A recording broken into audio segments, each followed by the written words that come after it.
It is 9 a.m. on the first of the month, and your phone buzzes once against the desk.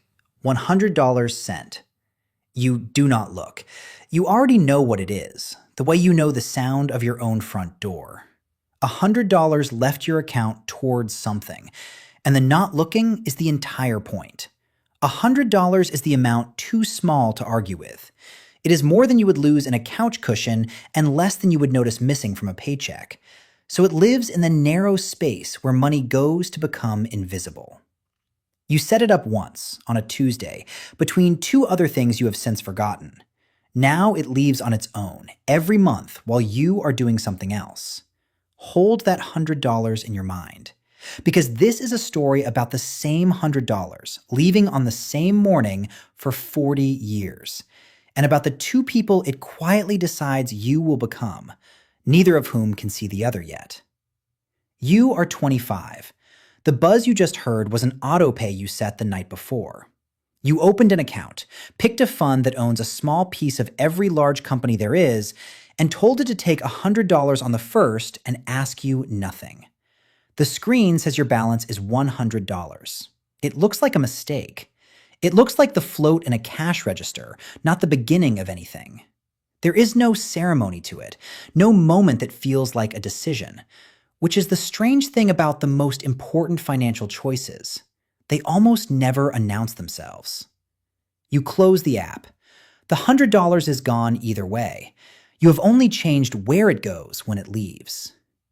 You are 26. A year has passed without your attention. The balance reads about $1,267. You put in $1,200 of that, 12 quiet withdrawals you never felt, and the market added the other $67 while you slept and worked and forgot. $67. It is not enough to mention to anyone. If you told a friend you had made $67 in a year, they would wait for the rest of the sentence. There is no rest of the sentence. But $67 is not what the year produced.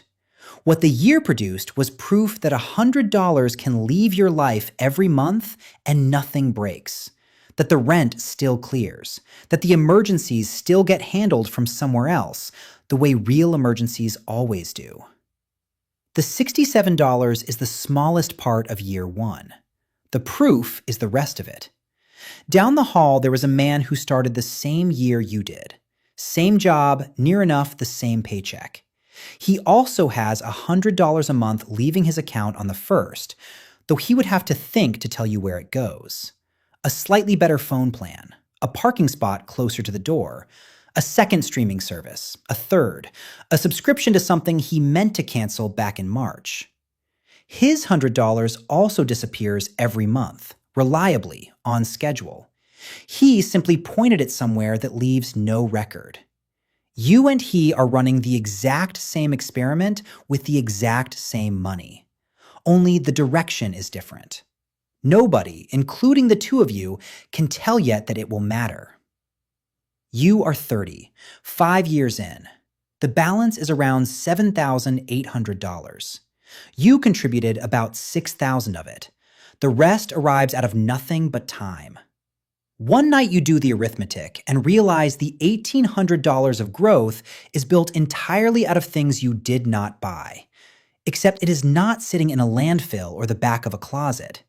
It is in an account with your name on it, quietly owning a sliver of the whole economy. That same season, the market has a bad stretch. Prices fall for a couple of months, and every headline is written to make holding still feel like a kind of negligence. The balance dips below what you put in. You keep the $100 going out on the first anyway, because the auto pay does not read the news and has no opinion about the weather. What that buys you, without your noticing, is more shares for the same $100 while everything is marked down. You did not plan that. It is simply what happens to the person who keeps showing up after the music stops. You are 35, 10 years. The balance is about $20,700. You have fed it $12,000 across a decade, 100 at a time, and it has handed you more than $8,000 back for the crime of not interfering. Somewhere in the last couple of years, a line was crossed so quietly that no statement marked it. The account is now earning more in a year than you put into it. The $100 a month has become the smaller of the two forces building this thing. You are still adding your 100 every first of the month, the same as always. It has simply stopped being the part that matters most. Down the hall, the other man is doing fine. He has a newer car than you, a phone a generation ahead, a calendar of small comforts he genuinely enjoyed and could not itemize now if you asked him to. Over these same 10 years, his $100 a month added up to the same $12,000 yours did. He spent his on the texture of his days. You spent yours on a number you rarely look at. Neither of you is wrong. You are simply standing at the start of a fork that is already split, in two directions that will not look different for a long time. You are 40, 15 years. The market did what it has reliably done so far, which is fall and recover, and fall again, and end higher than it started. And the balance is around $41,800. Last year alone, the account grew by about $3,900 on its own, more than 3 times the $1,200 you fed it by hand. For 15 years, you were the largest force acting on this money. This is the year that stops being true. A coworker is let go that spring with nothing behind him, nothing between him and the first missed paycheck but the next one. You have a number you have never touched and do not plan to, sitting quietly behind your life. And for the first time, you understand the $100 was never only about some far-off retirement. It was always also a wall between you and the version of a bad year that ends in panic. You do not bring it up. You pick up his lunch and let the conversation move on. You are 45, 20 years. The balance is around $76,600. You have contributed $24,000 in total, 100 at a time, and the account has more than doubled it on its own. Last year, it grew by roughly $7,200 while you slept, 6 times what you added by hand. The thing has begun working a second job you never assigned it and do not pay it for.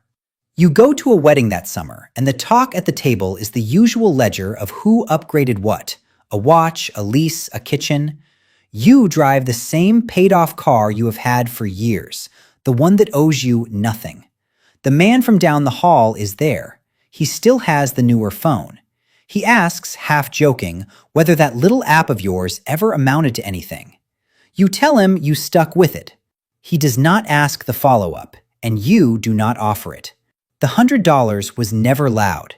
It is the one thing in the room that has never once needed to be. You are 50, 25 years.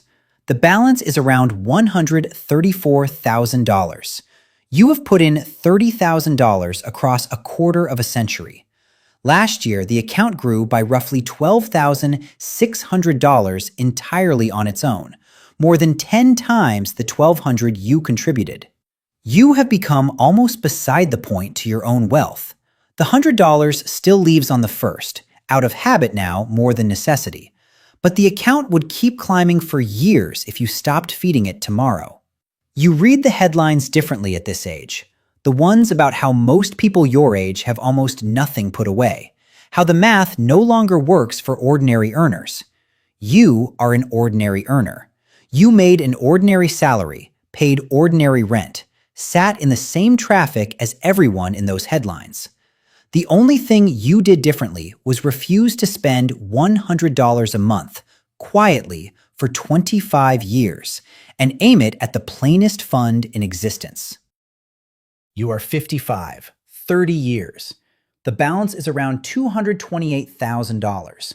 You have contributed $36,000 in total, in amounts small enough to lose between the cushions. The other $192,000 was never yours to earn. It belonged to time, and all you ever did was give time enough room to do the work. This is the year the arithmetic flips for good. The account now grows more in a single strong year from nothing but its own size than you could add by hand if you tripled your contributions. You are fully a passenger now.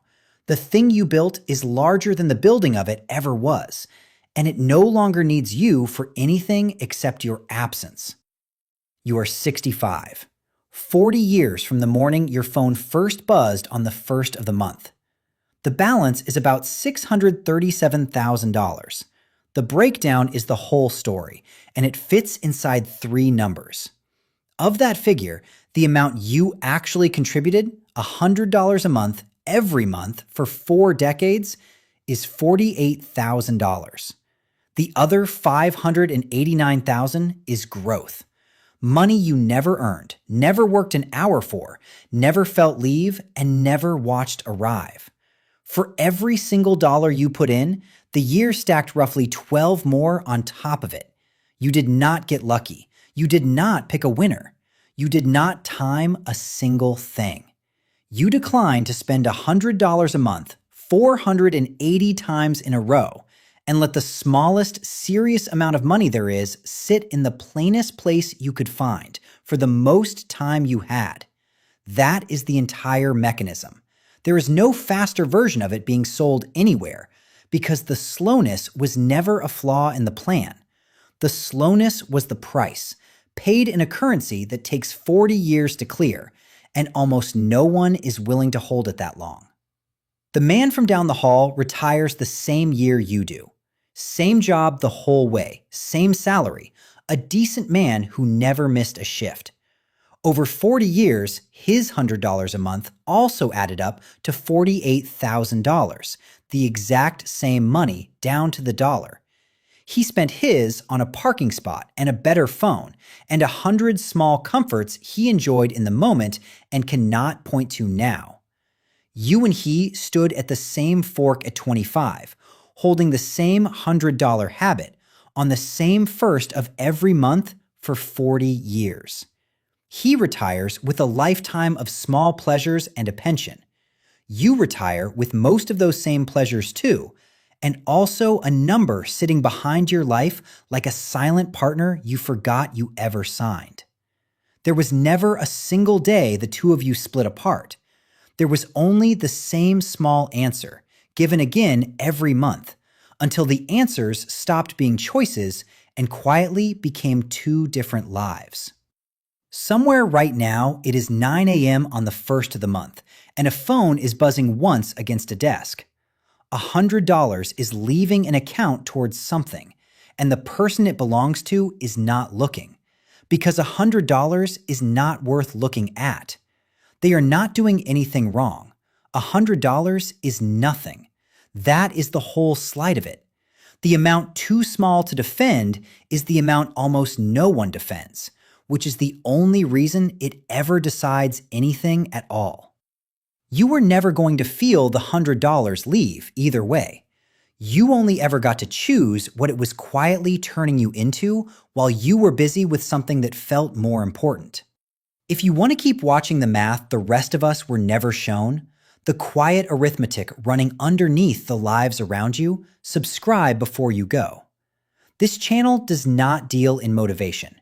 It deals in what ordinary money does inside the right structure across enough time. And the math will always say more here than any advice could.